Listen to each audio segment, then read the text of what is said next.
ব্রজ গোপীর মতো সমস্ত কিছুকে পরিত্যাগ করে ভোগী নয় ত্যাগীর বেশে শীতকে উপেক্ষা করে পরিবার পরিজন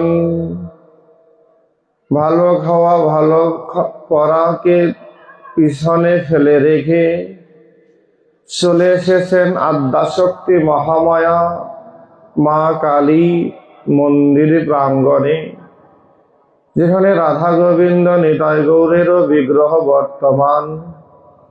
সাধুগুরু ভক্ত বৈষ্ণব সঙ্গে এই খোলা অঙ্গন প্রাঙ্গণে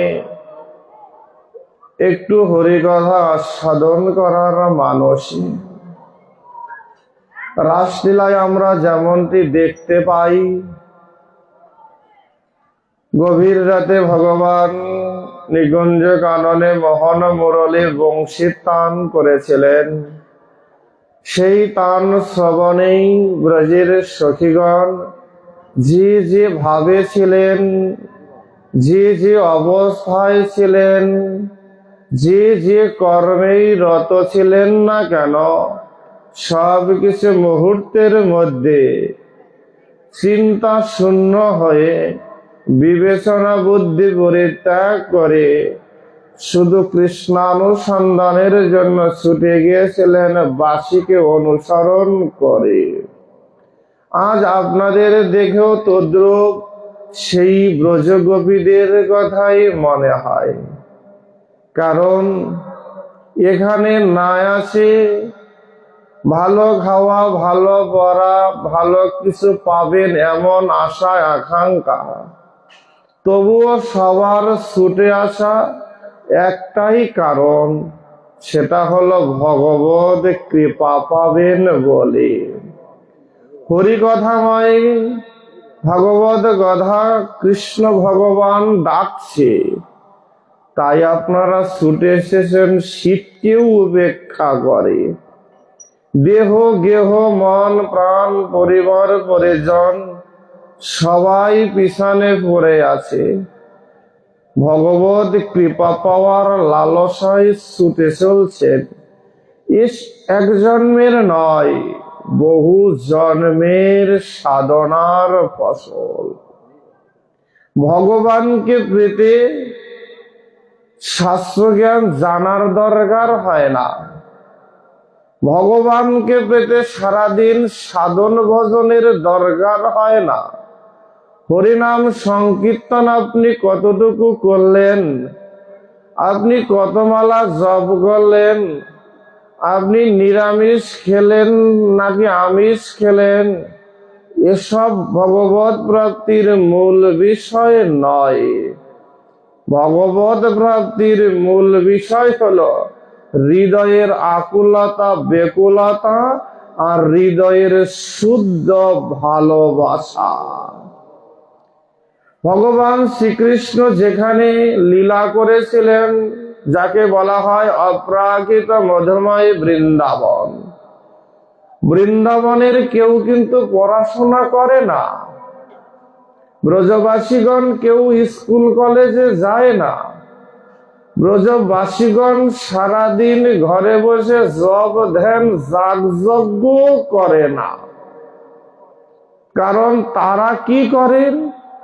তারা হলো কৃষিকাজ করেন, তারা হলো গোরক্ষা করেন, তাদের প্রত্যেকের গাভী আছেন, গাভীগুলোকে লালন পালন করেন, দুগ্ধ দহন করেন, সেই দুগ্ধ দিয়ে দধি দুগ্ধ নলিছানা ঘি মাখন তৈরি করেন, মধুরার বাজারে বিক্রি করেন, তার সেখান থেকে যা উপার্জন হয় তাই দিয়ে তারা নিজেদের পরিবার পরিজনকে পরিচালনা করেন।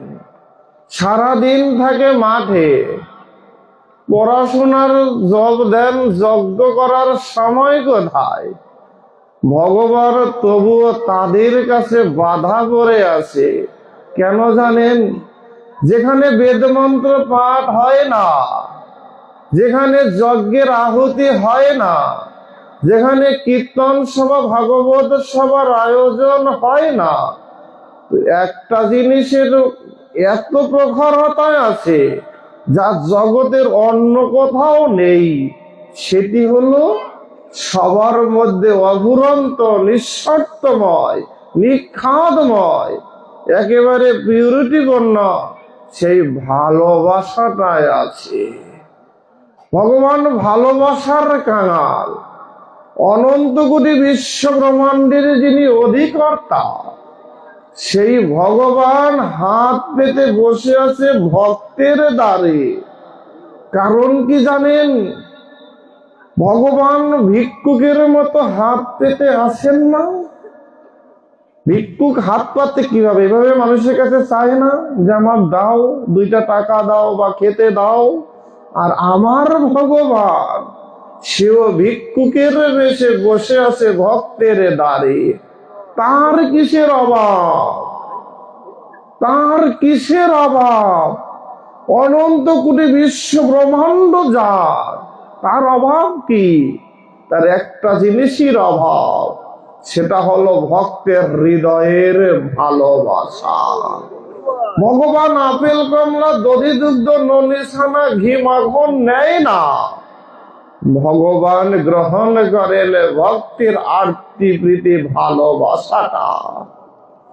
এই জন্য ভগবান প্রতিশ্রুতি দিয়েছিলেন নারদ মুনির প্রশ্নের উত্তরে, বলেছিলেন নাহাং তিষ্ঠামি বৈকুণ্ঠ যোগিনাং হৃদয়ে নচ মদভক্ত যত্র গায়ত্রী তত্র তিষ্ঠামি হে নারদ। যেখানে আমার ভক্ত সেখানেই আমি। ভক্ত তো সে যার মধ্যে ভক্তি আছে। ভক্তি তখনই পরিপূর্ণ হয় যখন সে ভক্তিতে ভালোবাসায় আছে। ভালোবাসা তখনই গাঢ় থেকে গাঢ় হয় যখন তাতে প্রেম যুক্ত হয়। দুধের যে দাম, ঘিয়ের দাম কি এক? মাখনের দাম কি এক? ওই মাখনটা তো দুধ থেকেই এসেছে, ঘিটা তো দুধ থেকেই এসেছে, কিন্তু দেখুন এতটা গভীরে যাওয়ায় তার মূল্যটাও বেড়ে গিয়েছে। বেড়ে গিয়েছে না? আপনি নর্মাল পোশাকে পরেন, আর যেদিন একটু তিলক করে রাস্তায় বের হবেন বা ভক্ত সবাই যাবেন, গলায় মালাটা থাকবে, সেদিনের ভাব আর অন্য দিনের ভাব কি এক হবে? সেদিন আপনি সাধু, সেদিন আপনি সম্মানিত। সাধু তো তিনি, যিনি ভগবানের কৃপা ভাজন। চৈতন্য চরিতামৃত বলছে সাধু সঙ্গ, সাধু সঙ্গ সর্বশাস্ত্রে কয়, লবমাত্র সাধু সঙ্গে সর্বসিদ্ধি হয়। বেশি নয়, সাধু সঙ্গ বেশি নেওয়ার দরকার হয় না। বলছে লবমাত্র, কিঞ্চিত। কিঞ্চিত যদি তুমি কোনোদিন ভাগ্য বলে সাধুর কৃপা পাও, তাহলে সর্বসিদ্ধি হয়। যা ভগবানও দিতে পারে না, তা সাধু পারে। দেখবেন বৈষ্ণব প্রণাম মন্ত্রে বলা আছে, আমরা যদি গভীর ভাবে দেখি, বলছে বাঞ্ছা কল্পতরুভ্যশ্চ কৃপা সিন্ধু এবেচা। বৈষ্ণব কে? বলছে যিনি বাঞ্ছা কল্পতরু। বাঞ্ছা কল্পতরু, আমি চাইলেও দেয়, না চাইলেও দেয়, যা চাই তাই দেয়। তিনি হলেন বাঞ্ছা কল্পতরু। কৃপা সিন্ধু এবচ, তিনি কৃপার সিন্ধু। কারণ সাধু শব্দের ব্যাখ্যায় শাস্ত্র বলেছে সাধু তিনি। বলছে সাধু, ছয় আকার ধৈর্য করে হয় সাধু। বলছে সাধু ছয় কি? যিনি সদা পবিত্র, যিনি সদা পবিত্র। ধৈর্য করে দিয়ে বুঝাচ্ছেন অন্যের অপবিত্রতা ধুয়ে নিজের পবিত্রতা দিয়ে যিনি অন্যকেও পবিত্র করেন, তিনি হলেন সাধু। তার সঙ্গ করলেই বলছে লবমাত্র সর্বসিদ্ধি হয়। তাই বেশি দূরে যেতে হয় না, অল্প একটু সাধু সঙ্গ করলেই ভগবত প্রাপ্তির সুযোগ হয়ে যায়। কত সুন্দর করে একটি দৃষ্টান্ত দিয়েছে আচার্যগণ। দেখুন, গীতায় শ্রী ভগবান দেখবেন নবম অধ্যায় রাজবিদ্যা রাজগুহ্যযোগে বলছে, যদি দুরাচারীও পাপাচারীও একবার মাত্র আমার ভক্তের সঙ্গে করে, আমি তার সমস্ত অপরাধ ভুলে গিয়ে আমি তাকে আমার চরণে ঠাঁই দিয়ে দিতে পারি। সব ভুলে যায় ভগবান। ভগবানের ভুলে যাওয়ার রোগ আছে, ভগবানের ভুলে যাওয়ার রোগ আছে।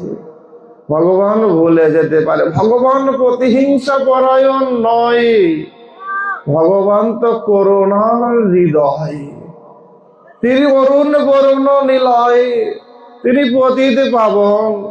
তাই তো রবীন্দ্রনাথ গাইলেন, নেমেছে ধুলার তলে হীন পতিতের ভগবান। আমি ডাকতে পারি না, তাতে কি, তিনি ডাকেন। আমি কাঁদতে পারি না, তাতে কি, তিনি আমার জন্য কাঁদেন। আমি তার কাছে যেতে পারি না, তাতে কি, তিনি আমার কাছে আসেন। উচ্চ স্বরে কাঁদে প্রভু জীবের লাগিয়া, চেতন করানো জীবে কৃষ্ণ নাম দিয়া। আহা, এমন মরমী জন কেউ হতে পারে যে আমার জন্য কাঁদে, কারণ আমি কাঁদতে পারি না, আমি ডাকতে পারি না।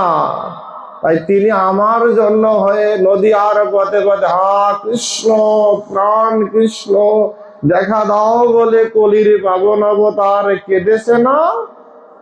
তিনি বৃন্দাবনের পথে, নদীয়ার পথে, পুরী ধামের পথে গড়াগড়ি দিয়েছে না? কারণ আমি জীব গড়াগড়ি দিতে পারি না। দেখবেন শ্রীমান মহাপ্রভু যখন পুরী ধামে, মহাপ্রভু প্রতিদিন জগন্নাথকে দর্শন করেন এমন একটি জায়গায়, যেই জায়গায় দাঁড়ালে পরে একই বেদিতে তিনখানা বিগ্রহ, বলভদ্র মানে বলরাম, সুভদ্রা আর জগন্নাথ, কিন্তু ভগবান শ্রী চৈতন্য মহাপ্রভু তিনজনকে দর্শন করেন না, তিনি একজনকে দর্শন করেন, সেটি হলেন জগন্নাথ। তাকে জিজ্ঞেস করেছিলেন ভক্তরা, আপনি কেন শুধু জগন্নাথ দর্শন করেন? বলেছে, বলভদ্র দাদা বলরামকে যদি দর্শন করি তাহলে বৃন্দাবনের কথা মনে হয়, কারণ বৃন্দাবনের দাদার শাসনের কথা মনে হয়, তাহলে আর প্রেমটা কাজ করে না। সুভদ্রার দিকে তাকালে যোগমায়া স্বরূপের কথা মনে হয়, তাহলে প্রেম পরিপূর্ণ হয় না। তাই আমি শুধু জগন্নাথকে দর্শন করি। গরুর স্তম্ভের পাশে দাঁড়িয়ে, 18 নালাতে দাঁড়িয়ে ভগবান চৈতন্য মহাপ্রভু শুধু জগন্নাথকে দর্শন করে। 18 নালা বুঝেন? নালা তো বুঝেন, নালা মানে খাল। মানে কি পরিমাণে মহাপ্রভু জগন্নাথ দর্শন করে কেঁদেছে, তার চোখের জলে 18 নালা হয়ে গিয়েছে। একটা ড্রেন হয়ে যায় যদি মানুষের চোখের জলে, তাহলে কি পরিমাণের কাঁদতে পারে। আমিও তো ভগবান দর্শন করি, কই কাঁদি না তো, কারণ আমার জগতের মোহমায়ায় এত ডুবেছি, আমার আর ভগবত প্রেমের কান্না আসে না, ভগবত প্রেমের কান্না আসে না। তাই আমি কি করি? মায়ার কাঁদা কাঁদি, মায়ার কাঁদা কাঁদি। এই জন্য দেখবেন মহাপ্রভু যখন জগন্নাথ দর্শন করতেছিলেন, অনেকে ভক্ত, এক বুড়ি মা বয়স্ক, তিনি দূর থেকে জগন্নাথ দর্শন করতে পারছেন না। মহাপ্রভু ন্যাঘ্রদ পরিমণ্ডলিত, চারিহস্ত পুরুষ, লম্বায় 4 হাত, প্রস্থে 4 হাত, বিশাল আকার তার দেহ, বলছে সে যদি সামনে দাঁড়ায় পিছন থেকে কেউ দেখতে পায় না। ওই বুড়িমা যখন দেখতে পেলেন না জগন্নাথকে, তিনি কি করলেন? তিনি ওই এক এক করে আগাতে আগাতে গিয়ে ওই মহাপ্রভুর কাঁধে চড়ে বসেছে। মহাপ্রভুর কাঁধে বসে জগন্নাথ দর্শন করছে। আর মহাপ্রভু তখন কাঁধে চড়েছে ভক্ত, তখন তার চরণ দুখানা বক্ষ মাঝে জড়িয়ে ধরেছে। গোবিন্দ দাস স্বরূপ রায় রামানন্দাদিগণ জিজ্ঞেস করছে, মহাপ্রভু তুমি ভগবান, কতজন তোমার চরণ পাওয়ার জন্য আকুলিত বেকুলিত থাকে, আর সেই তুমি কিনা এক বৃদ্ধ মায়ের চরণ ধরেছ, কাঁধে নিয়েছ। মহাপ্রভুর জগন্নাথ দর্শন শেষে যখন ফিরে আসলেন বুড়িমা তখন বুঝতে পারলেন, হায় হায় আমি কি করলাম। তিনি নিজেকে অপরাধী মনে করে মহাপ্রভুর কাছে গিয়ে ক্ষমা প্রার্থনা করতে লাগলেন। শ্রীমান মহাপ্রভু তখন বললেন, বুড়িমা রে, তুমি ক্ষমা সে আমায় অপরাধী করো না, আমি তোমার কাছে ক্ষমা প্রার্থী। বুড়িমা তুমি আমার চরণ ধরো না, আমি তোমার চরণ ধরতে চাই অনন্তকাল ধরে। কারণ কি জানো? তুমি যে জগন্নাথকে দর্শন করো, যে জগন্নাথে আবেগ অনুভূতি প্রেম আছে, আমার মধ্যে তার সিটে ফোটাও নেই। এত লোক ওভারটেক করে তুমি একবারও বিচার করনি কার কাঁধে চড়েছ। তুমি শুধু একটাই ব্রত, একটাই ধ্যান, একটাই সংকল্প, দৃঢ়তা ভাব, সেটি হলো তুমি জগন্নাথকে দেখছো। তোমার মতো প্রেম তো আমার হলো না, তাই তোমার মতো প্রেমী ভক্তকে কাঁধে নিতে পেরে, তোমার মতো প্রেমী ভক্তের চরণ যুগল বক্ষে ধারণ করে আমার জন্মটা যে বড় সার্থক হয়ে গেল। তিনি ভগবান হয়ে ভক্তের চরণ ধরে কাঁদেন, চরণ যুগলকে বক্ষে ধারণ করেন, কারণ তিনি যে ভক্তাধীন, ভক্তকে বড়ই ভালোবাসেন। এই জন্য বলছি, আমি বৈকুণ্ঠে থাকি না, আমি যুগের হৃদয়ে থাকি না। যেখানে আমার ভক্ত আমি শুধু সেখানেই থাকি। আপনারা শুদ্ধ ভক্ত, আপনাদের হৃদয়ে ভগবানের বাস। দেখবেন বেদ বলছে সর্বে খালিদাম ব্রহ্ম। ভগবান নৃসিংহদেবের লীলাতে প্রহ্লাদ মহারাজকে যখন হিরণ্যকশিপুর বলেছিল, তোমার ভগবান কি স্তম্ভের ভিতরে আছে? প্রহ্লাদের দৃঢ়তার সহিত বলছে, হ্যাঁ আছে। প্রহ্লাদের দৃঢ়তার কারণে ভগবান নরসিংহ রূপে স্তম্ভের মধ্য থেকে প্রকটিত হয়েছিলেন না? সে কি বিভৎস রূপ, বিধ্বংসী রূপ। সে রূপ দর্শন করে সব দেবতা, ঋষি, ধ্যানী, জ্ঞানী, যোগীরা যখন তটস্থ, কেউ তাকে শান্ত করতে পারেনি। এসেছিলেন সাক্ষাৎ মা লক্ষ্মী ঠাকুরানী। ব্রহ্মা শিবাদিগণ স্তব স্তুতি করলেন, কত ঋষিগণ বেদমন্ত্র পাঠ করলেন, কোনটাই তার এই বিধ্বংসী রূপ থামলেন না। সবার শেষে সামনে গিয়ে কে দাঁড়ালেন জানেন? ওই ছোট্ট শিষ্য প্রহ্লাদ। প্রহ্লাদ যখনই গিয়ে বলেন, ভগবান তুমি আমার পিতার জন্য বিধ্বংসী রূপ হতে পারো, আর আমার কাছে তো তুমি বিধ্বংসী নয়, তুমি প্রেমিক পুরুষ, তুমি ভক্তাধীন, তোমার এই বিধ্বংসী রূপ দেখতে চাই না, তোমার প্রেমময়, ভক্তিময়, ভালোবাসাময় রূপ খানা চাই। ভগবান মুহূর্তেই তার বিধ্বংসী রূপ পরিত্যাগ করে তিনি প্রহ্লাদকে জড়িয়ে ধরলেন। যা কেউ পারে না তা শুধু ভক্ত পারে। ভক্ত গেলেই ভগবান দুর্বল হয়ে যায়। আমরা দেখতে পাই ভৃগুমুনি ভগবানের বক্ষ দেশে পদাঘাত করেছিলেন ভগবানকে পরীক্ষা করার মানসে। ভগবান অনন্ত সজ্জায় শায়িত ছিলেন, তিনি ব্রহ্মাকে মহেশ্বরকে পরীক্ষা করে যখন বিষ্ণুর লোকে গিয়ে বিষ্ণুকেও পরীক্ষা করার জন্য পদাঘাত করলেন, ঘুম থেকে উঠে গিয়ে বিষ্ণু ভগবানই সেই ভৃগুমুনির পদ সেবা করলেন। আহা মুনিবর, আমার মতো পাষাণের হৃদয়ে আপনি আঘাত দিয়েছেন, এতে করে আপনার চরণই আঘাত লেগেছে, তাই আমি সেবা করে অন্তত আপনার চরণের আঘাতকে একটু হলেও কমিয়ে দেই। ভাবা যায় যে ভগবানকে আঘাত করে আর আমার ভগবান তাকে প্রেম দেয়, আর যে ভগবানকে প্রেম দেয় তাকে ভগবান কি করে?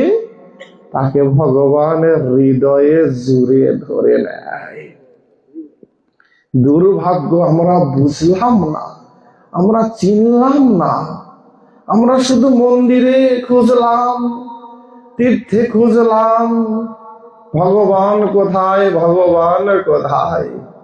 বলছে সব জায়গায় খুঁজে বেড়ালে কিন্তু নিজের ঘরের সংবাদ তো নিলে না। নিজের ঘরের সংবাদ তো নিলে না। কবিগুরু রবীন্দ্রনাথের প্রত্যেকটি পঙ্ক্তি যেন আমাদের বীণার যন্ত্রের মন্ত্রের মতো কাজ করছে, যদি একটু অন্তর ধ্যান দিয়ে শুনি। বলছে আমার হিয়ার মাঝে লুকিয়েছিলে, দেখতে তোমায় পাইনি ওগো। আমি বাইরে পানে তাকিয়েছি, আমি বাইরে খুঁজেছি, কিন্তু আমি ভিতর পানে তাকাইনি, খুঁজিনি তো তাকে, আমি বাইরে তাকিয়েছি। নরোত্তম ঠাকুর এই কথাটি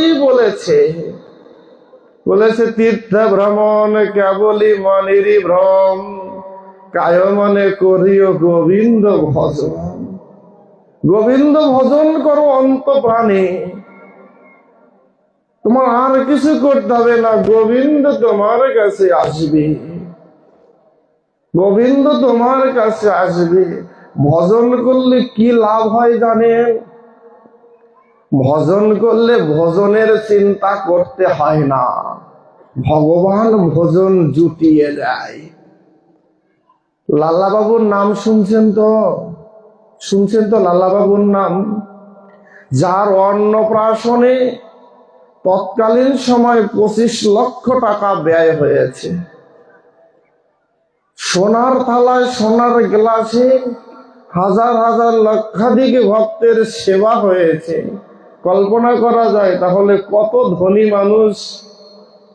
আর সেই লালাবাবু সর্বস্ব ত্যাগ করে তিনি ভজন করেন বৃন্দাবনে, গিরি গোবর্ধন তটেপি গুহার ভিতরে।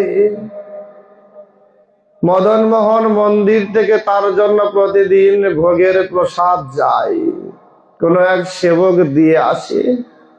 একদিন প্রচন্ড বৃষ্টি, ঝড় তুফান, লালাবাবু মন্দিরে যেতে পারেনি, সেবক ও সেবার দ্রব্য নিয়ে তার কাছে আসতে পারেনি। সারাটা দিন অভুক্ত থেকেছিলেন লালাবাবু। ঠিক সন্ধ্যাবেলা একটি অষ্টাদশী বালক একটি ভোগের থালা নিয়ে এসে দরজায় নক করছে, লালাবাবু দরজাটা খোলো, তোমার জন্য মন্দির থেকে সেবার দ্রব্য এসেছে, সেবা নাও। তুমি সারাটা দিন কিছু সেবা নাওনি। লালাবাবু বলছে তুমি এই ঝড় বন্যার মধ্যে বের হলে কিভাবে? বলছে আমায় সেবক পাঠিয়েছে, কারণ তুমি তো অভুক্ত থাকবে। লালাবাবু সেবা নিলেন, সেবা নেওয়ার পরে বললেন থালাটা নিয়ে যাবে না? বলছে না, তোমার কাছে রেখে দাও, তোমার কাছে রেখে দাও। চলে গেলেন অষ্টাদশী বালক। পর দিবসে লালাবাবু যখন থালাটা দিতে মন্দিরে গেলেন, মন্দিরের সেবক বললেন, লালা বাবুজি, আমরা অপরাধী, ক্ষমা প্রার্থনা করবেন, গতকাল আপনার সেবা দিতে পারিনি, এত ঝড় বন্যা ছিল, কেউ যেতে রাজি হয়নি, তাই আপনার গতকাল সেবা হয়নি। লাল্লাবাবু বলছে, কি বলেন? গতকাল আমি তো সেবা নিয়েছি, এবং সে অপ্রাকৃত সেবা, অপ্রাকৃত আনন্দ। সেবায়িত বলছে, কে আপনার সেবা দিল? আমাদের মন্দির থেকে তো কেউ সেবা দেয়নি, নিয়ে যায়নি। বলছে, কেন? সন্ধ্যাবেলা অষ্টাদশী এক বালক, সুন্দর মোহনীয়, তার রূপ মাধুরী দেখলেই মনে আনন্দ জাগে, প্রেম জাগে, সমর্পণের স্পৃহা জাগে। সে যে আমার দরজায় গিয়ে সেবার দ্রব্য আমার হাতে তুলে দিয়েছিল, আমি সেবা নিলাম। বলছে, তাই নাকি? বলছে, দেখুন না, এই যে আমি সেবার থালাটি নিয়ে এসেছি আপনাকে ফিরিয়ে দেওয়ার জন্য। সেবায়িত ভগবানের চরণে প্রণাম করবে তো দূরের কথা, সেবায়িত উল্টো লালা বাবুর চরণে লুটিয়ে করে বলছে, লালা বাবু, তোমার জীবন ধন্য, তোমার ভজন আজ সার্ধ, তোমার জন্য তোমার ভগবান মদন মোহন ওই গর্ভ মন্দির থেকে ভোগের থালা চুরি করে তোমার কাছে নিয়ে গিয়েছে, যাতে তুমি যেন অবুদ্ধ না থাকো। ভগবান ভক্তের জন্য চুরি করে নিয়ে গিয়েছে, যাতে ভক্ত অভুক্ত না থাকে। এ হলো আমার ভগবান, এ হলো আমার ভগবান, যে ভগবান ভক্তের জন্য চুরি পর্যন্ত করে। গীতায় বলেছে, তিনি জগৎক্ষেম বাহাম মাহম, শুধু বলেই ক্ষান্ত হননি, তিনি জগতে করিও দেখিয়েছেন, করিও দেখিয়েছেন। যে তার চরণে শরণাগত হয়, ভগবান তার জন্য সব দিয়ে দেয়। দুর্ভাগ্য, আমরা বুঝলাম কই? হৃদয়ে সেই আকুলতা বেকুলতা কই? শুধু জগতের মোহমায়ার জালে আবদ্ধ হয়ে ভুলে আসি সেই ভগবানকে। একবারও মনের করিনি।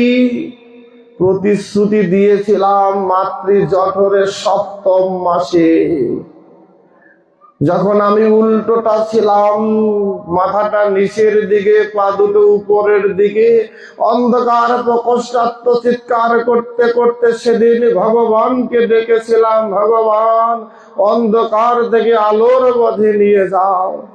সেদিন এসে ভগবান বলেছিল, নিতে পারি, শর্ত একটাই, যদি জগতে গিয়ে আমার নাম করো।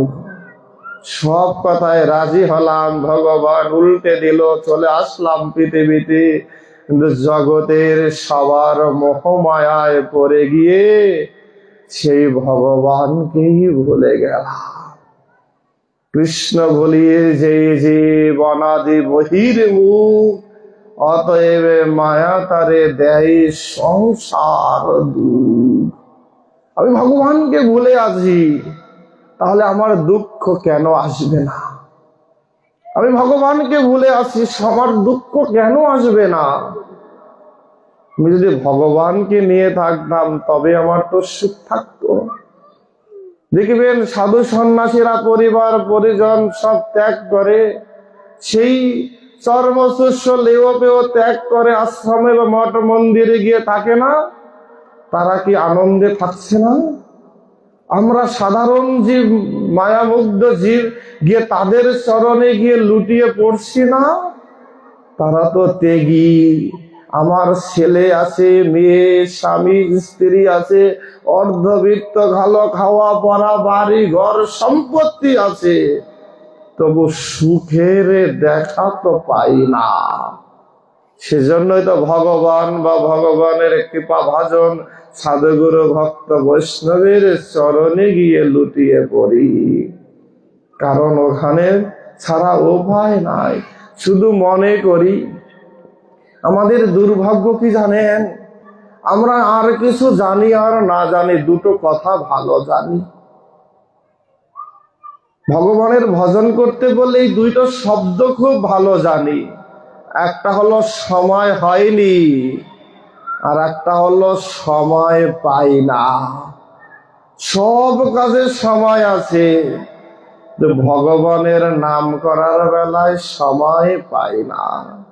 আর সময় হয়নি, আজ না কাল করবনে, এই করে যে কত সময় নষ্ট করছি হিসাব করে না, হিসাব করে উঠতে পারি না।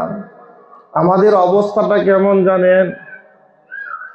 বলছে দু বন্ধু গিয়েছে সমুদ্র দর্শনে।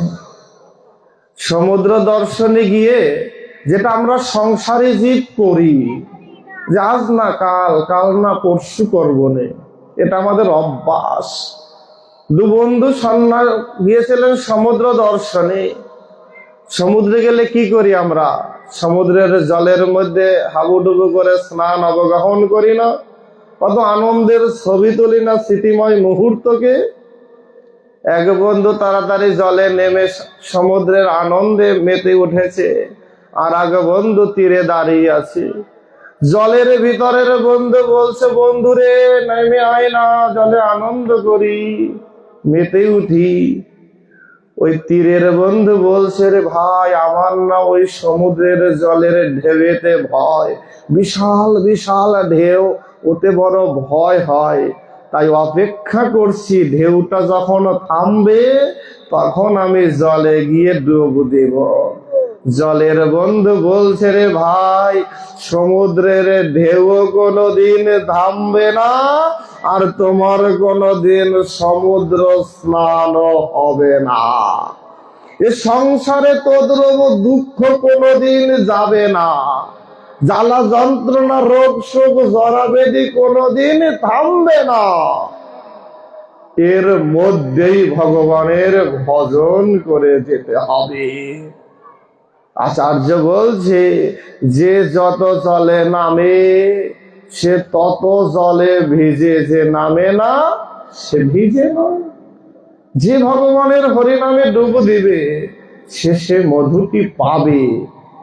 যে মধু পাবে না বা ডুব দিবে না, সে মধু পাবে কিভাবে? তাই কতকাল সময়, কতদিন চলে যাচ্ছে, গোনা দিন ঘুরিয়ে যাচ্ছে, তো ভজন করলাম করি। ভগবানকে ভাল পাওয়া তো কঠিন নয়, শুধু মনটাকে সরল করা, একটু ভগবানকে আরতি প্রীতি দিয়ে ডাকা। আপনি যেভাবেই ডাকেন, আপনি যে স্থানেই ডাকেন, তিনি তো কৃপা করার জন্য বসে আছে। দিন শেষে ভগবান ছাড়া এই যে দেখছি আমার আপন জন, পরিবার পরিজন, অর্ধবিত্ত সম্পত্তি, দিন শেষে সবাই মুখ ঘুরিয়ে নিলেও একজন মুখ ঘুরাবে না, তিনি হলেন অনাদিরাদি স্বয়ং ভগবান। মহাভারতের দ্রৌপদীর নাম শুনছেন তো? শুনছেন তো? শুনেনও নাই মনে হয় আপনারা। শুনলে তো বলতেন, ভালো করে না বললে বুঝি কিভাবে যে আপনারা শুনছেন কিনা। দ্রৌপদীর নাম শুনছেন তো? সিনেমা সিরিয়ালও তো দেখেন। দ্রৌপদীর কয়জন স্বামী? 5 জন, তাই না? যুধিষ্ঠির, ভীম, অর্জুন, নকুল সহদে এক একজন এক এক দেবতার মন্ত্রপুত সন্তান।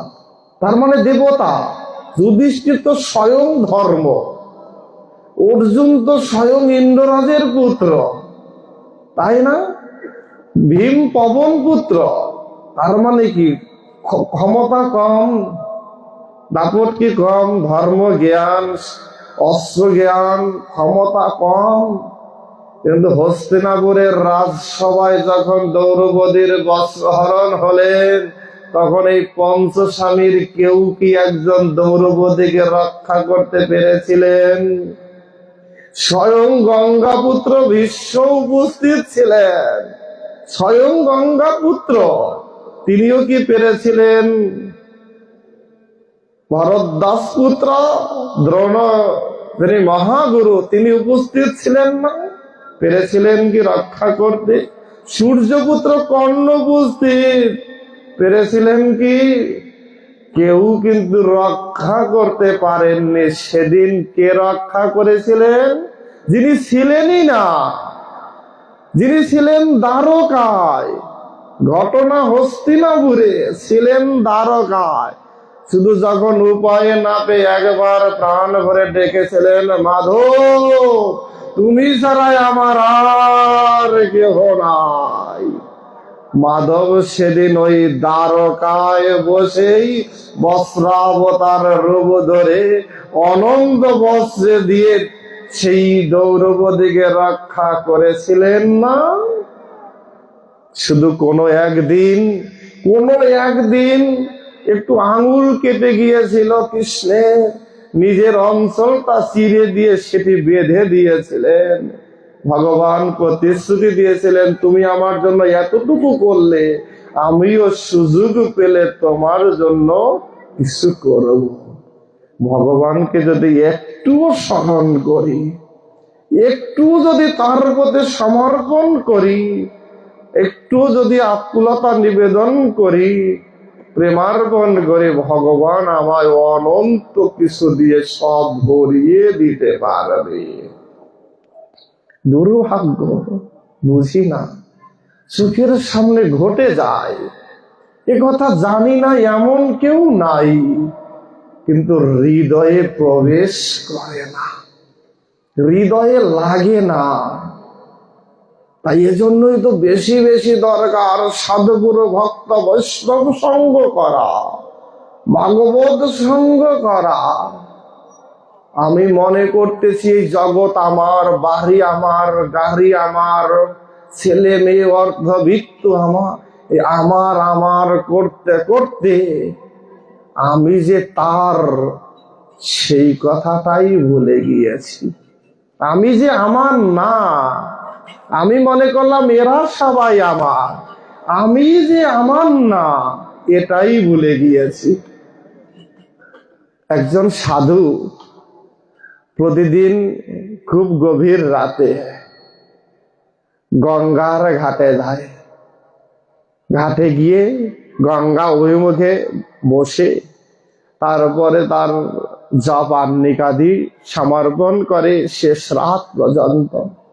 তিনি যে পথে যায় ওই পথেই কোনো এক বড় লোকের বাড়ির একজন দারোয়ান, দারোয়ান তো বুঝি আমরা, বড়লোক বাড়িতে রাখে না, সিকিউরিটি গার্ড, ওই দারোয়ান তিনি প্রতিদিন দেখেন ওই গভীর রাতে ওই সাধু একা একা গঙ্গা অভিমুখে যায়। একদিন পিছু নিয়েছে, কি করে, এত রাতে কেন যায়?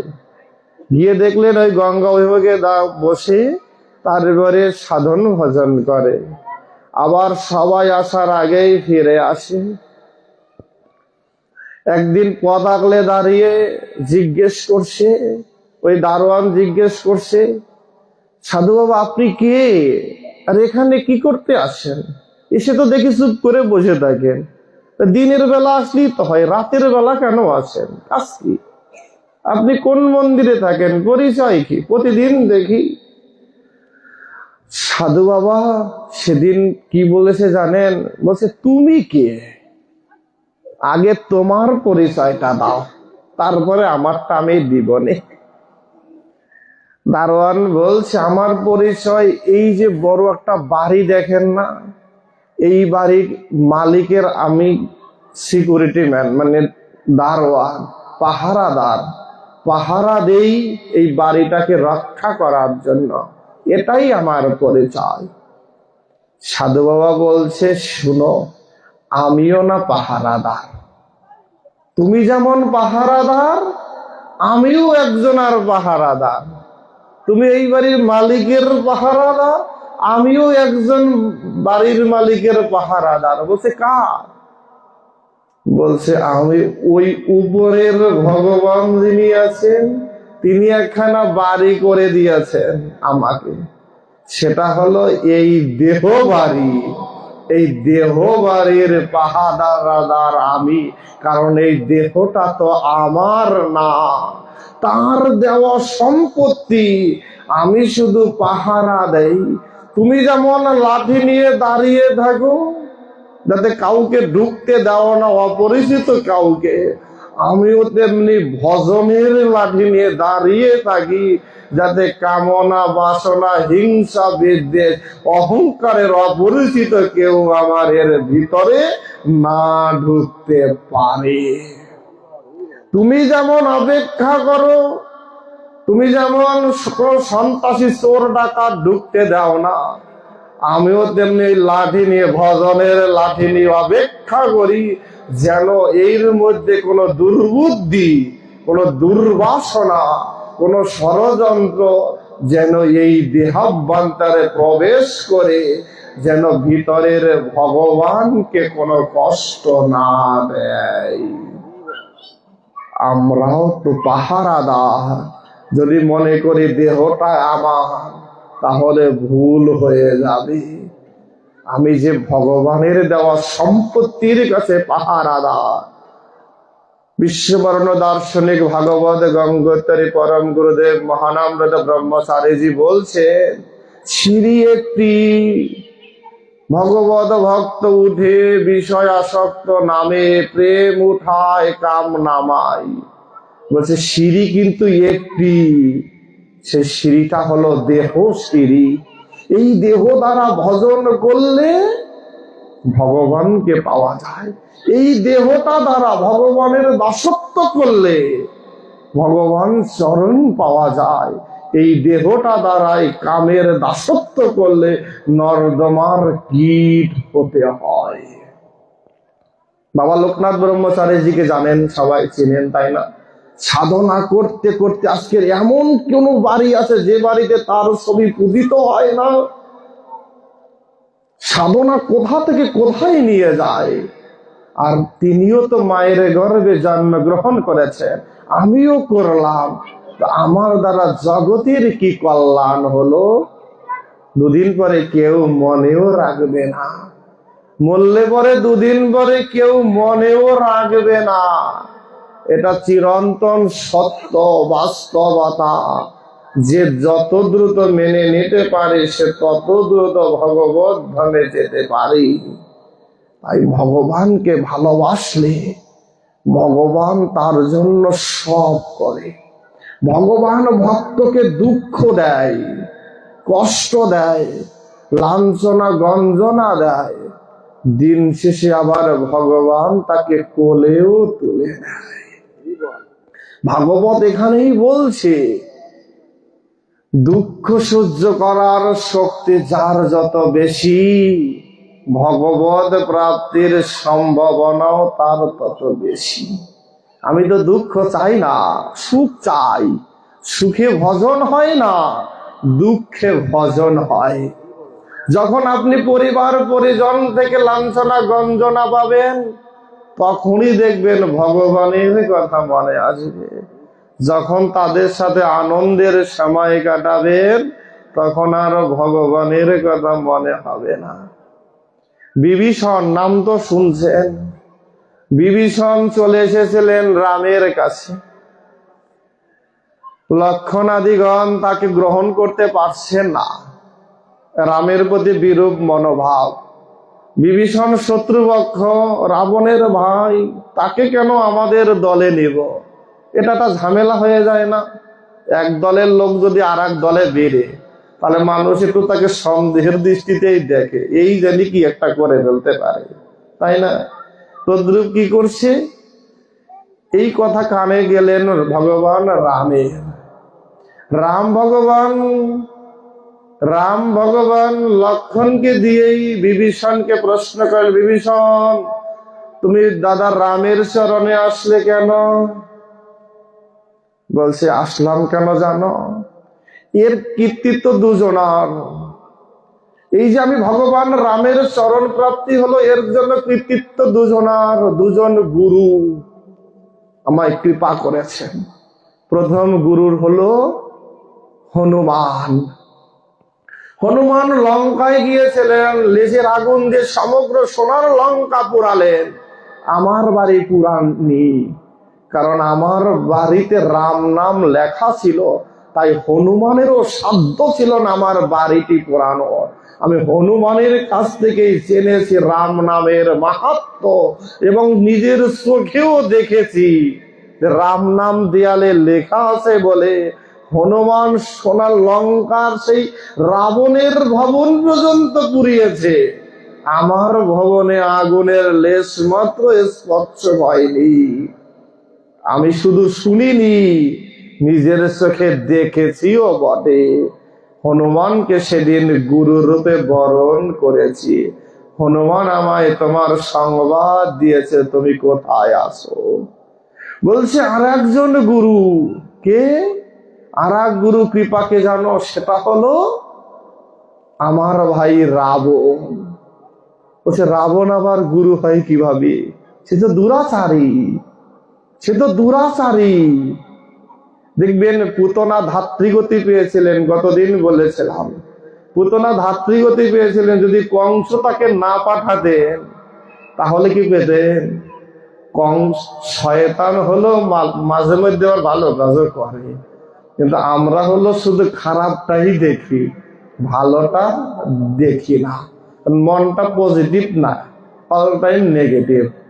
এজন্য ভালো মানুষের ভালো কাজও চোখে পড়ে না, খারাপ মানুষের ভালো কাজও চোখে পড়ে না, দোষ ধরতেই হবে। এই একটা টেন্ডেন্সি। বলছো আমি দাদা রাবণকে বুঝিয়েছি যে সীতা মাকে হরণ করা ঠিক হয়নি, দাদা আমার কথা শুনেনি। আমি বারবার বুঝিয়েছি, অনুরোধ করেছি, আমি হাতে ধরেছি, পায়ে ধরেছি, দাদা আমার কথা শোনেনি। যেদিন দাদা লাথি মেরে আমায় লঙ্কা থেকে পরিত্যাগ করলেন, সেদিনই বুঝলাম এ জগতে আমার কেউ নাই ওই ভগবান রাম ছাড়া। সেই দিন পিছনে না ফিরে চলে এসেছি ভগবান রামের চরণে। রাম ভগবান সেদিন কোনো প্রশ্ন না করেই আমি এসেছিলাম দাস হতে, সেবক হতে, আর ভগবান রাম আমায় বুকে জড়িয়ে নিলেন, আমায় মিত্র বন্ধু করে নিলেন। আসলাম দাস হতে, হয়ে গেলাম বন্ধু। বলছি আচার্য বলছে ওই রকম করে যদি রাবণময় সংসারের যতদিন আমরা লাথি না খাবো, ততদিন আমরা ভগবান আর রামের চরণে পৌঁছাইতে পারবো না। যে সংসারের জন্য জীবন জৈবন সব সমর্পণ করেছি, সে যখন বলবে করছো কি, সে যখন আমার দিকে তাকাবে না, আমার খোঁজ নিবে না, সেদিন কপাল চাপড়াইব আর ভাববো হায় ভগবান কাদের জন্য করলাম। সেদিন ভগবান ছাড়া আর কেউ সঙ্গের সাথী হবে না।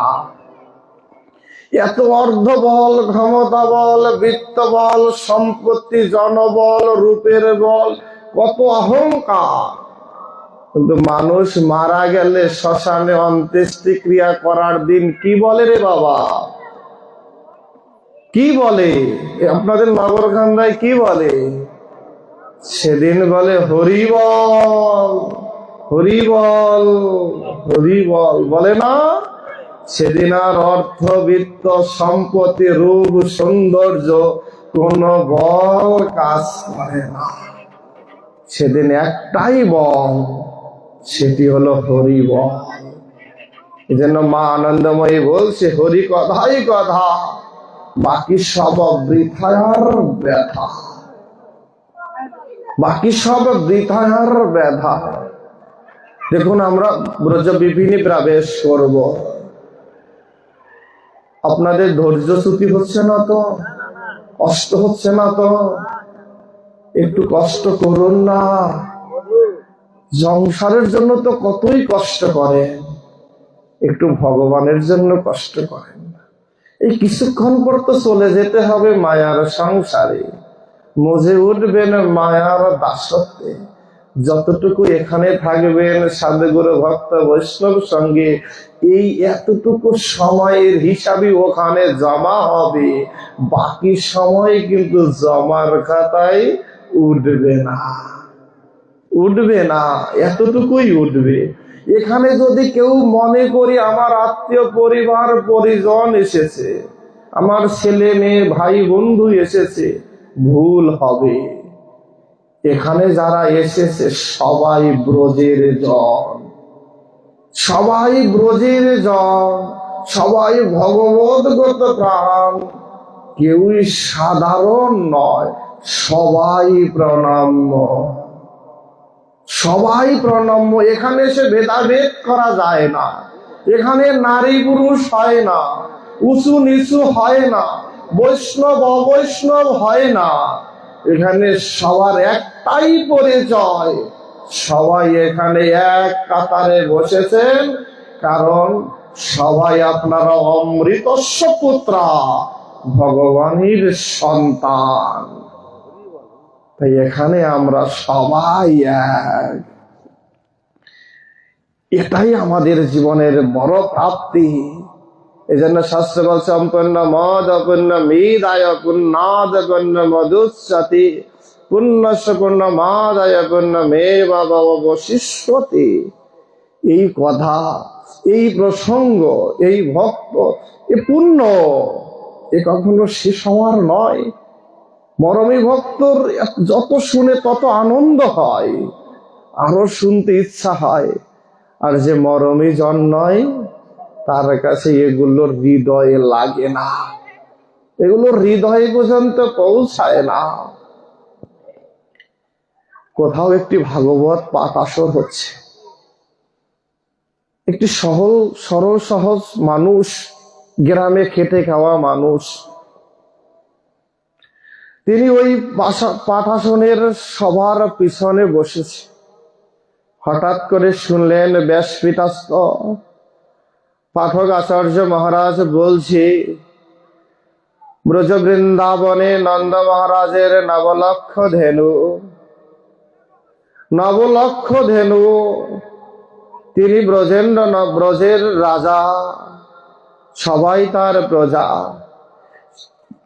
রাজা হয়েও তার একটা মাত্র সন্তান ব্রজেন্দ্র নন্দন ব্রজগোপাল, সে প্রতিদিন সকালে গোচারণ ভূমিতে গাভীগণ নিয়ে চলে যায়। তার রূপের বর্ণনা দিলেন, তিনি অনিন্দ সুন্দর, অপ্রাকৃত তার রূপসুধা, গলে তার বৈজয়ন্তী মালা, হিরে মানি জহরত দ্বারা সারা অঙ্গে তার বিভূষিত তার রূপখানা। সে কালো হলেও যেন তার জগতের সমস্ত আলো রূপ তার মধ্যে সমাহিত, যে একবার তাকে দেখে তার মন চুরি হয়ে যায়। তার পায়ে নুপুরের ধ্বনি যে একবার শুনে তার কান স্তব্ধ হয়ে যায়, আর কিছু শুনতে পায় না। তার হাতে মোহন মুরলী বংশীর ধ্বনি, যে ধ্বনিতে নবলক্ষ গরু একত্র হয়ে যায়। তার অঙ্গগন্ধ, তার শরীর থেকে এমন অঙ্গগন্ধ বের হয়, জগতের সেই ব্রজের বাসীগণ নয়, শুধু ব্রজ বিপিনের বৃক্ষ লতাদি পাখিকুল পশুকুল আদিগণ ধুলি কণা পর্যন্ত সেই অঙ্গগন্ধ পেয়ে আনন্দে ধেই ধেই করে গোবিন্দ গোপাল বলে নিত্য গীত করতে থাকে। এত অনিন্দ সুন্দর তার রূপ মাধুরী। আর সেই ব্রজেন্দ্র নন্দন ব্রজগোপাল প্রতিদিন সকালে ধেনুগণ সহ বৃন্দাবনের পথে পথে গোচারণ করে বেড়ায়। ওই আচার্যপাদের এই পাঠ কথা শুনে ওই সরল মানুষটা রেগে গেলেন। দেখবেন সরল মানুষের আবার রাগ বেশি। ভজনের মধ্যে রাগের ভজন আছে। ভজন হলো দুটি, একটি হলো বৈদী ভক্ত, আর একটি হলো রাগাত্মিকা ভক্তি। বৈদী ভক্তিতে ওই চন্দন তুলসী ফুল বেলপাতা ভোগ আরতি এসব দরকার। রাগাত্মিকা ভক্তিতে এসব লাগে না। সেখানে কি লাগে জানেন? যেগুলো আমাদের মধ্যে আছে ওগুলো তো অপরের সম্পদ। তুলসী গাছের সম্পদ নিয়ে আমি বড় পূজারি হই, তাই না? গরুর দুধ নিয়ে তারপর ভগবানকে খাওয়াই বা ভগবান শিবের মাথায় ঢালে বলি ভক্ত হই, তাই না? গরুর বাছুর যদি আমার একদিন প্রশ্ন করে, না উত্তর দেওয়ার জায়গা নাই। একটা গরুর বাছুরের কাছেও আমি টিকি না। কয় তুমি তো 2 দিন ধরে নিরামিষ খাওয়া, অহংকারে টিকতার না যে আমি প্রসাদ বুঝি, আমি ভক্ত, তোমারটা ধরি না, ছুই না। এমন কিছু পাবলিক আছে না, দেখবেন নিরামিষ খাইলে তার যে কি দাপট না রে বাবা, হ্যাঁ এই ধরা যাবে না, এই ছোঁয়া যাবে না, মানে কেমন যে একটা ভাব করে, মনে হয় সব ধর্মই ধরা ছোঁয়ার মধ্যেই গেছে, তাই না? ওদিকে মনের মধ্যে যে রাসেল ভাইপার সাপ ব্যান্ড রয়েছে, ওখানে কোনো দোষ নাই। ওই দোষ কে ধরলো? আগে একটা সময় ছিল কে উঁচু জাত কে নিচু জাত, এসব নিয়ে ঝামেলা মারামারি। আর এখন আছে আবার কে কার টিকি আছে, তিলক আছে, উনি আবার ওই কার তিলক নাই ওনার আবার দেখতে পারে না। এই হিংসায় হিংসায় ধর্ম শেষ। ভাই আমি কিন্তু আপনাদের বলি নাই, জগতে আছে এরকম কামরা কামড়ির পাবলিক, মানে দেখবেন দরিনাস হয় না, ওদিকে রাস্তার দোকান থেকে আনতে পারে তখন খাইতে পারে, ওটা ওই বিভিন্ন হোটেল দোকানে যেয়ে খাইতে পারে, কিন্তু এখানে ঘরে আসলে তখন কয় উনি কি প্রসাদ বুঝি, উনি কি নিরামিষ খায়, তখন হিসাব করে। এমনি সময় হিসাব থাকে না। যখন লেক্সাস বিস্কুট খায় আর চানাচুর আর রুটি খায় দোকানে গিয়ে, তখন আর বিচার থাকে না। বিচার তো সব রান্না বান্না খাওয়ার মধ্যে। এই আছে না হিন্দুর কারবার, এই জন্য এত পাঠ হয়, কীর্তন হয়, আসল জায়গা কিছু হয় না, পরিবর্তনের জায়গায়। এগুলো বললে আবার রাগ করেন না, এগুলো বললে আবার রাগ করেন না আমার কাছে, অপ্রিয় সত্য কথা। ভগবান বলছে আমি যার দ্বারাতে খাই না, কিন্তু আমি যার দ্বারাতে খাই। আমি যার দ্বারাতে খাই না, কিন্তু আমি যার দ্বারাতে খাই। কারণ আমাকে আগে তার হতে হবে, তাহলে সে আমার হাতের যদি ফুল, আমার হাতে যদি চিনি বাতাসা ভগবান খেতে পারে, আমি ডালান্ন রান্না করে দিতে পারলে খেতে পারবে না কেন? তখন কি মুখে সেলাই করা থাকবে? তখন আবার বৈষ্ণব খোঁজা লাগবে, প্রসাদ বুঝি লাগবে, ব্রাহ্মণ লাগবে। এ হলো ভগবানের সাথে দাম দামি, এ হলো আমাদের দশা। এই জন্য কি করছে জানেন, ওই যে সরল মানুষটা উনি তো সহজ সরল, উনি রেগে গেছেন। সবাই যখন চলে গেলেন, পাঠকের কাছে এসে বললেন, পাঠক মশাই আপনার সব কথা ভালোই লাগছে, একটা কথা ভালো লাগেনি। এরকম কিছু আছে না পাবলিক, যে আসেই দোষ ধরতে, ভালো কথা ভালো লাগে না। বলছে আপনার সব কথা ভালো লাগছে, এটা ভালো লাগে না। কি ভালো লাগে না রে বাবা, আমি এবার কি অপরাধী করলাম, অপরাধ হয়ে গেলাম? বলছে আপনি যে বললেন নন্দ মহারাজের নবলক্ষ গরু হচ্ছে বৃন্দাবনের রাজা, আর তার একটা ছেলে, সেটাকে নাকি আবার প্রতিদিন সকালবেলা পাঠিয়ে দেয় গোচারণ ভূমিতে গরুর পিছনে। এটা কেন? এটা তো অন্যায়, অবিচার। রাজার ছেলে রাজবাড়িতে থাকবে, সিংহাসনে বসবে, রাজকার্য পরিচালনা করবে, সে গরুর পিছনে দৌড়াবে কেন? কি দেখবেন একটু টাকা পয়সার মালিক হলে, তাই না, কৃষকের ছেলেও যদি একটু পড়াশোনা করে না, আপনারা ভালো বুঝবেন না, নয় একটু কৃষকের ছেলেও যদি একটু কলেজে উঠে না, তাহলে আর মাঠে তারে নেওয়া যে কি কষ্ট, কি তাই না? তখন আর তার সাথে যুদ্ধ করা লাগে, আছে না? ইস পড়াশোনা করছে, এখন আর মাঠে যাব নাকি? এখন কিনা পরিচয় দিতেও লজ্জা করে, আমার বাবা কৃষক, পরিচয় দিতেও লজ্জা হয় না? আপনাদের নগরকান্দায় এমন পাবলিক নাই আমি জানি ভাই। তো কি করছে? বলছে পাঠক মশাই সব মানলাম, এইটা মানলাম না, রাজার ছেলে গোচারণ করতেই পারে না। বলছে ভাই রে আমি কি বলবো, এগুলো শাস্ত্রে আছে তাই বলছি, আমি তো আর দেখি নাই, এই বইয়ের মধ্যে আছে, গুরু আচার্যগণের কাছ থেকে শুনছি, তাই আমি বলছি ভাই, আমার কোনো দোষ নাই, তুমি আমার উপরে রাগ করো না। বলছে তাহলে এই রাজাটা কোথায়, বাড়ি কই, আমি তো তার কাছে যাব, গিয়ে তাকে জিজ্ঞেস করবে এমন অন্যায়টা কেন করে। সরল মানুষ তো, পাঠক বুঝলেন, এর শাস্ত্র কথা দিয়ে বোঝানো যাবে না। শাস্ত্র কথা দিয়ে বোঝানো যাবে না। বলছে শোনো, ইনি হলো বৃন্দাবনের রাজা, উত্তরপ্রদেশের মধুরা জেলায় বৃন্দাবন, ওখানে থাকে, ওখানে গেলে তাকে পাওয়া যায়। বলছে আমি কালকে সকালেই যাব। 8 ঘাট বাইধা একেবারে চললে ওই রাগী মুড নিয়েই ভাবখানা দর মার কাট, কি আছে না এমন লোক, দর মার কাট, যে দর মার চলছে একেবারে সেই বৃন্দাবনে গিয়ে খুঁজলেন, এই এখানে নন্দ মহারাজকে, কোথায় তার গোশালা, কোথায় কোথায় হুমড়ি ধামড়ি দিয়ে রাস্তায় ঘুরে বেড়াচ্ছে একটা ছোট্ট শিশু, তাকে প্রতিদিন গোচারণে পাঠায়, অমানবিক নির্যাতন হয়, অবিচার হচ্ছে, এমন করে ঘুরছে। সবাই দেখলেন ভাই লাঠি একখানা হাতের, ওনার এরকম ভাব দেখে সবাই একটু পিছিয়ে যাচ্ছে। হঠাৎ করে ঘুরতে ঘুরে দেখলেন এক সিদ্ধ মহাত্মার মানে বাবাজির আশ্রমে কয়েকটা গরু, দেখে ভাবলেন এইটা এখানে গেলে যদি জিজ্ঞেস করা যায়। সিদ্ধ মহাত্মা হুমড়ি ধামড়ি শুনে বাইরে আসেন, গরুগুলোও দাঁড়ান। বলছে এখানে নন্দ মহারাজের গোশালা কোথায়? সিদ্ধ মহাত্মা তো ভজনানন্দী, তারা তো দেখলে বুঝে যে কোনটা সত্য কোনটা মিথ্যা। সব জায়গায় তো আর ছলনা করা যায় না, জারি জুরি সব জায়গায় খাটে না। কোন কোন জায়গায় সাধু সন্ন্যাসীদেরকে বলা হয় আয়না, দর্প, তাদের কাছে গেলে সব ফ্লাশ হয়, ওখানে সব দেখা যায়। হয়তো কেউ বলে দেয় আর কেউ বলে দেয় না, তাই না? কি করছে জানেন?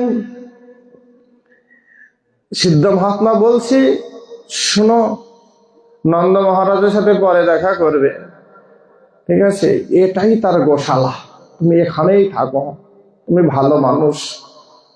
বলছে আমি এখানে থাকতে পারি আপনার গোশালায়, তবে একটা কাজ, আজকের থেকে আর কৃষ্ণ ভগবান গোপালকে আর গোচারণে পাঠাবেন না, তার হয়ে আমি তার কাজ করে দিব, তাকে ঘরে রাখবেন।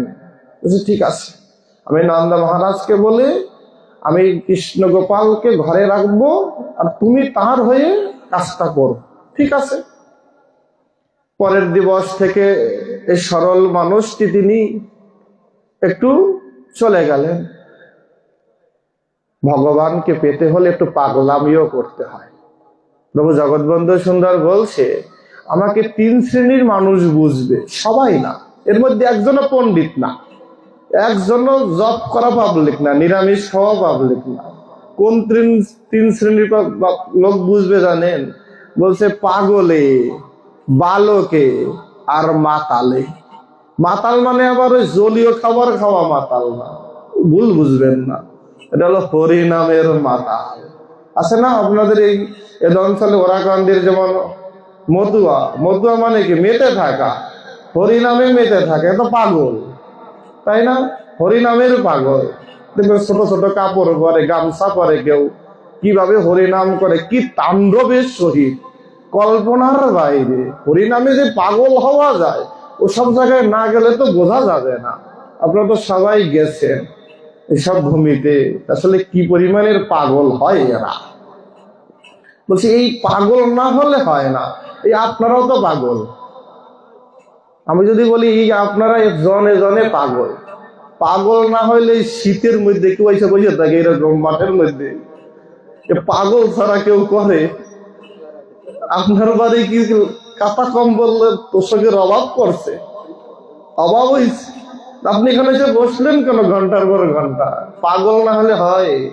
কারণ কি ভগবানের কৃপা পাওয়ার পাগল, হরি নামের পাগল, তাই সব ছেড়ে এখানে এসে মাটিতে বসে আছেন একটু হরি কথা শোনার জন্য।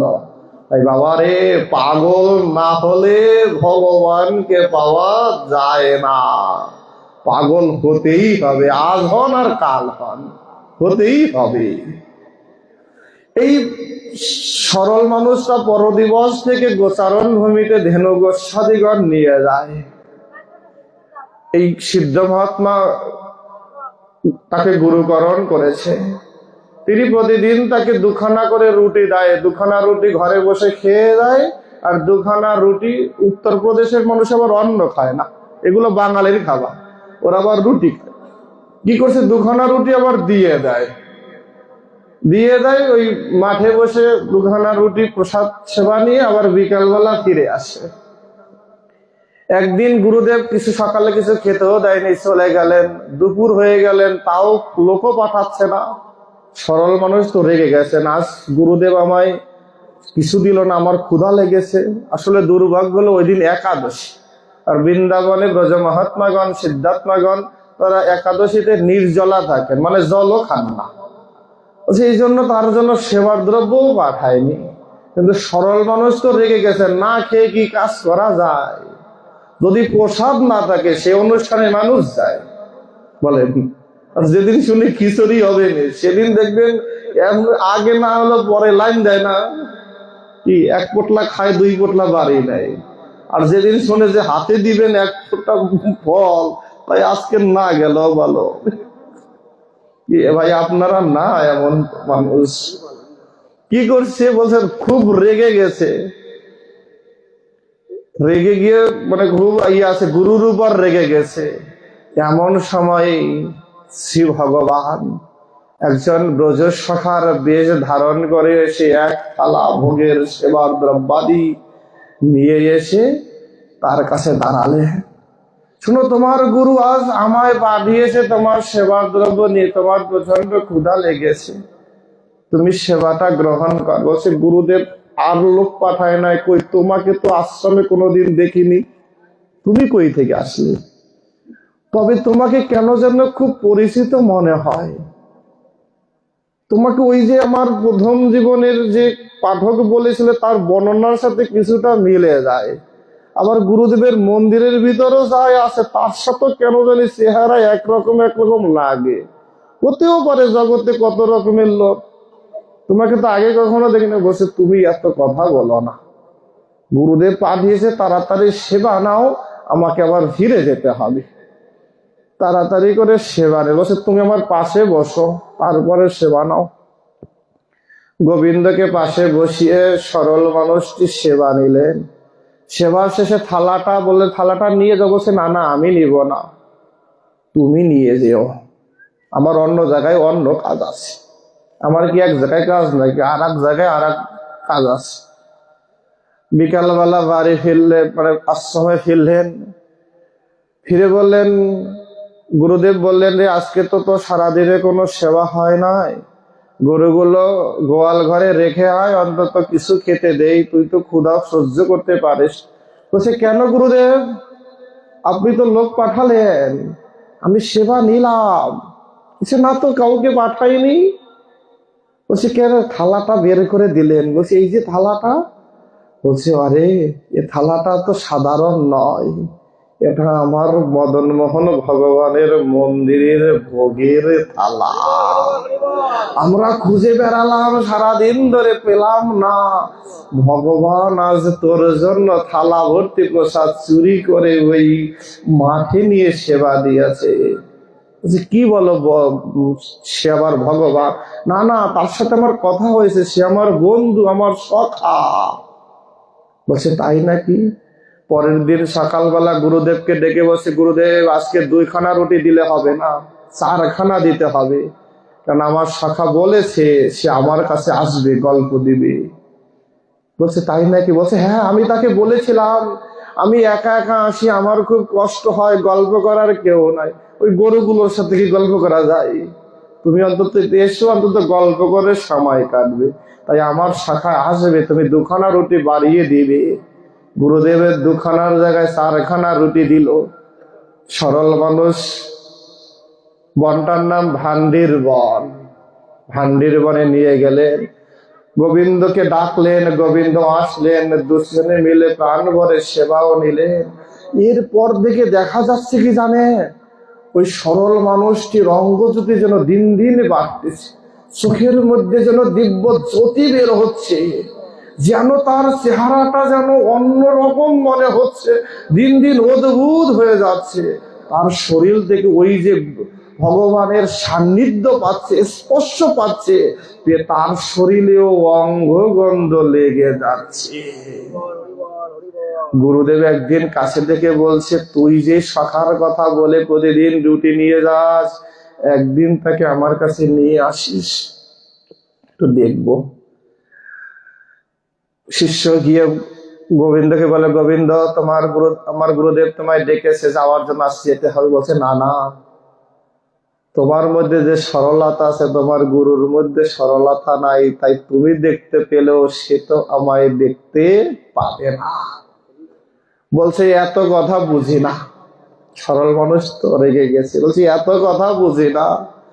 যে গুরুদেব আমায় এখানে পাঠায়, যাহার কৃপা বলে আমি তোমায় পাই, তোমার সঙ্গ পাই, যে প্রতিদিন দুখানার জায়গায় চারখানা রুটি দেয়, সেই রুটি আমি তোমায় খাওয়াই, আর তুমি যদি তার সাথে দেখা নাই করো, তাহলে আমি তোমার সাথে বন্ধুত্ব রাখবো না। ভগবান সব সইতে পারে, ভক্ত বিরহ সইতে পারে না। ভক্তের কষ্ট সহ্য হয় না। অনেক জোরাজোরি করার পরে বলছে, যাব, দেখো তোমার গুরুদেব দেখতে পাই কিনা। পরের দিন চলে আসলেন সরল মানুষটির সাথে ভগবান, এসে আশ্রমে দাঁড়ালেন। শিষ্য গুরুদেবকে ডেকে বলেন, গুরুদেব, আপনি আমার সখাকে দেখতে চেয়েছিলেন, আসুন সখাকে দেখে যান। গুরুদেব আসলেন। গুরুদেব বলে, কই, তুমি তো একা, সখা কই? বলছে, এই যে আমার পাশে দাঁড়িয়ে। বলছে, কই, আমি তো দেখি না। বলছে, ভালো করে দেখুন না, আমার সাথে তো। কৃষ্ণ ভগবান বলছে, সখারে, তোমার গুরুদেব দেখবে না তো, তার সরলতা না হয়। আমাকে পাওয়ার প্রতি আরতি প্রীতির কমতি আছে, যে তোমার মতো হৃদয়ের ভালোবাসার বড় অভাব, যে তার তোমার মতো ভালোবাসা নেই। তাহলে উপায়? উপায় বলছে, তোমাকে স্পর্শ করতে বলো। গুরুদেব যখন স্পর্শ করলেন শিষ্যকে, গুরুদেব হঠাৎ করে দেখলেন শিষ্যর পাশে দাঁড়িয়ে আছে মদন মোহন শ্রী ভগবান। ভগবান দাঁড়িয়ে আছেন শিষ্যের পাশে। গুরুদেব ভগবানকে সেদিন প্রণাম করেনি।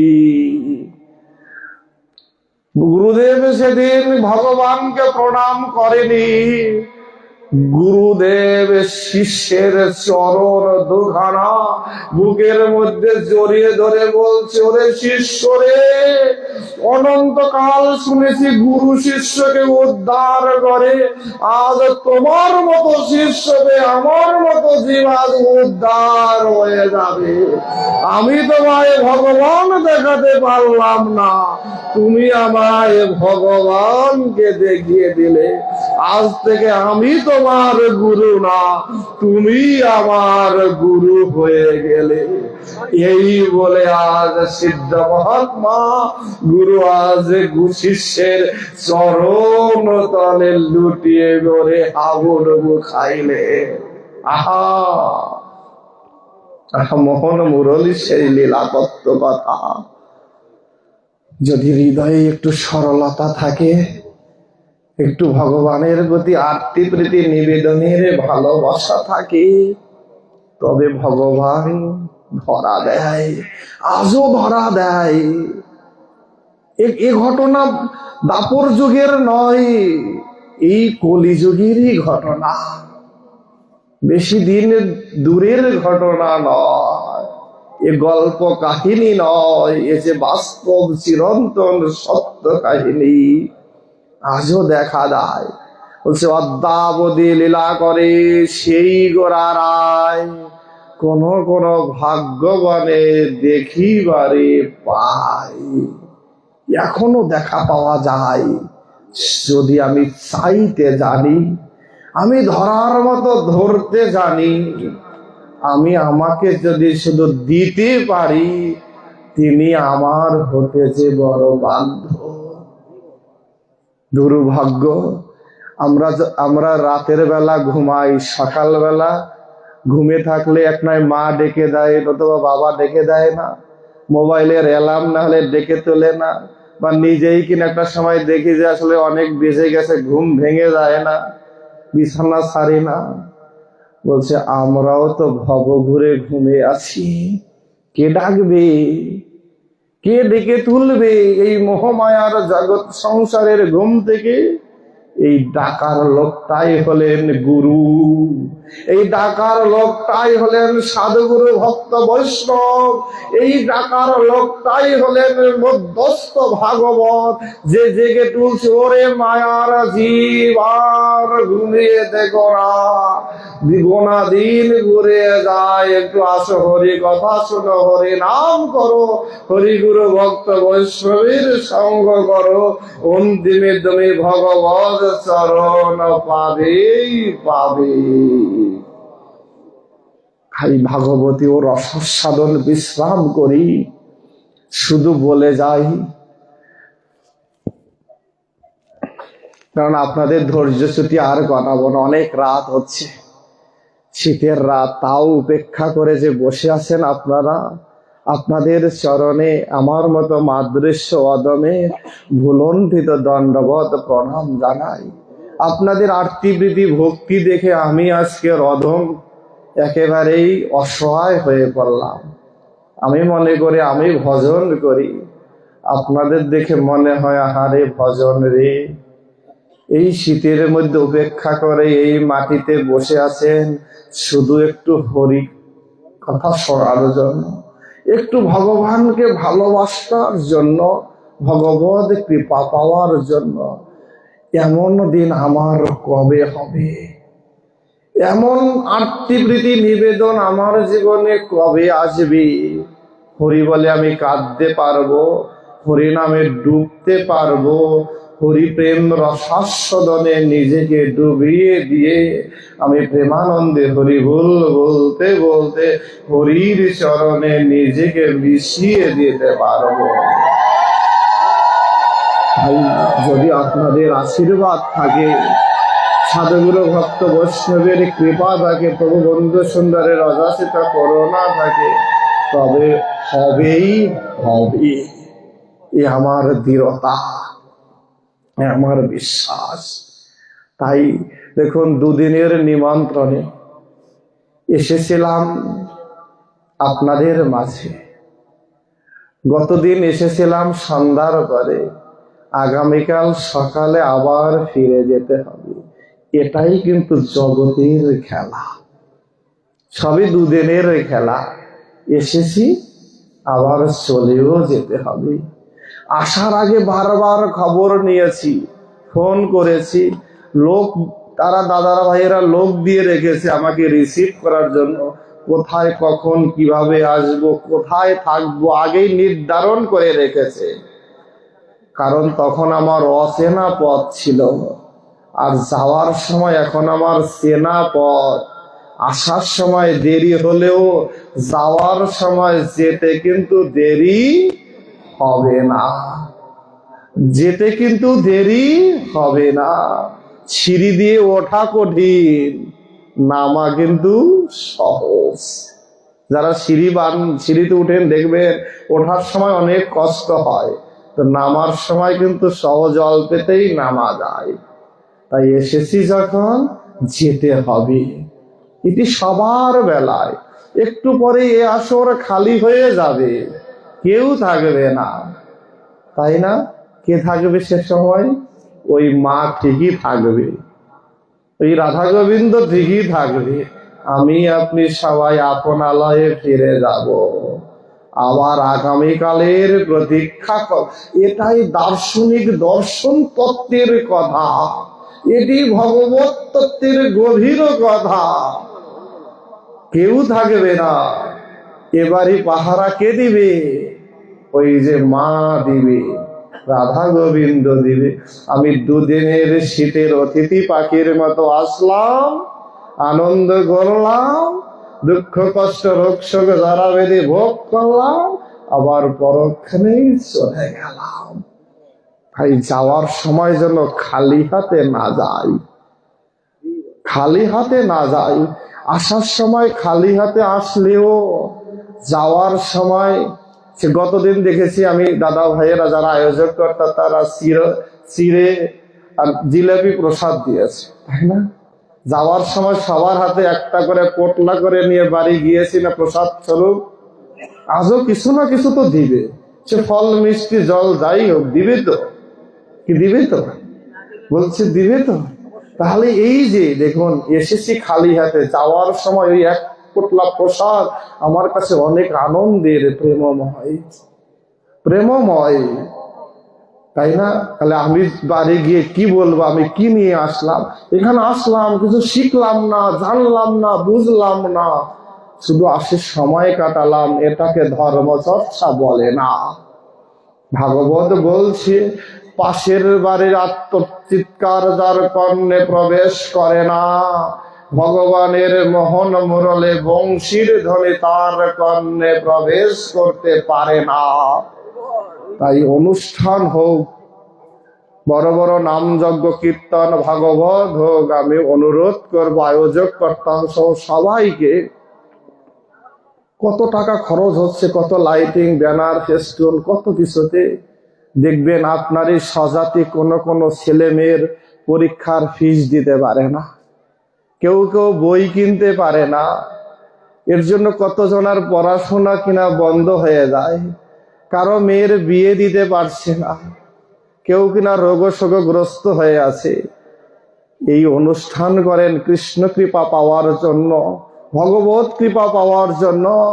কিন্তু আজকের জীবের মাঝেই বলছে, জীবে প্রেম করে যেই জন সেই জন সেবেছি ঈশ্বর, বলেছে না স্বামীজি? এই যে যারা অসহায় দুস্থ আছে তাদের পাশে দাঁড়ালে ভগবান এই নাম যজ্ঞ ভাগবত পাঠের চেয়েও বড় খুশি হয়ে যাবে। এই জন্য ভাগবত বলছে, পাশের বাড়ির আত্ম মানে যে দুঃখ শোক রোগগ্রস্ত, যে বিপদগ্রস্ত, বলছে তার কর্ণের ধ্বনি যার কর্ণে প্রবেশ করে না, আত্মের চিৎকার ভগবানের বাঁশির ধ্বনিও তার কর্ণে প্রবেশ করবে না। তাই আমি অনুরোধ করে যেতে পারি, আপনারা যথাসাধ্য যা কিছু করেন না কেন, একটু কমিটির ভাইয়েরা বোনরা যারা আছে, যদি এমন কেউ থাকে পড়াশোনা করতে পারছে না, মেয়ের বিয়ে দিতে পারছে না, ঘর করছে, এই যে শীতের সময় কত বৃদ্ধ মানুষ তার কাঁথা কম্বল নাই, আছে না এমন? গিয়ে দেখবেন, যদি তার পাশে দাঁড়ান, আমার ভগবান অনেক বেশি খুশি হবে যে। তাই এটা করার জন্য অনুরোধ রেখেই আপনাদের সকলের চরণে আবারও প্রণাম করি। দুদিনের মধ্যে যদি কোনো ভুল ত্রুটি হয়, অপরাধ ক্ষমা সুন্দর দৃষ্টিতে রাখার অনুরোধ করি। যা কিছু আলোচিত হলো, যা কিছু হরিকথা আস্বাদিত হলো, যদি আপনাদের প্রাণের টানে প্রাণে ভালো লাগে, কর্ণকুহরে সে সব গুণ আপনাদের কান ভালো তাই শুনেছেন ভালো, আপনার হৃদয়ে ভালো তাই হৃদয়ে লেগেছে ভালো, যা কিছু ভালো সবই আমার পরম গুরুদেব বিশ্ববর্ণ দার্শনিক ভাগবত গঙ্গোত্তরী ডক্টর মহানামব্রত ব্রহ্মচারীর দেওয়া ফসল। আমার শ্রীগুরু মহারাজ আচার্য কান্তিবন্দে ব্রহ্মচারী মহারাজের হাতে তৈরি করা সম্পদ, একটাও আমার সম্পদ নয়, সবই তাদের দেওয়া দান। আমি তাদের আদেশেই বেড়াই সবার জীবের দ্বারে, আমার বলে কিছুই নেই। যদি কোনো ভুল হয় সেটা শুধু আমার, যদি কোনো অপরাধ হয় সেটা শুধু আমার।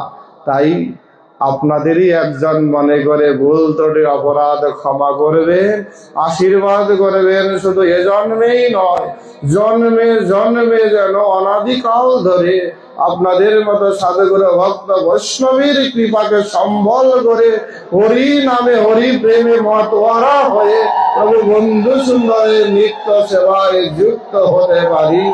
জয় জয় শ্রী রাধা কৃষ্ণ নিতাই গৌর প্রভু জগৎবন্ধু সুন্দর প্রীতে প্রেমানন্দে হরিবল, শ্রী গুরু প্রীতে প্রেমানন্দে হরিবল, শ্রীমদ ভগবতী রস শাস্ত্র প্রীতে প্রেমানন্দে হরিবল। বল হরি শান্তি শান্তি শান্তি।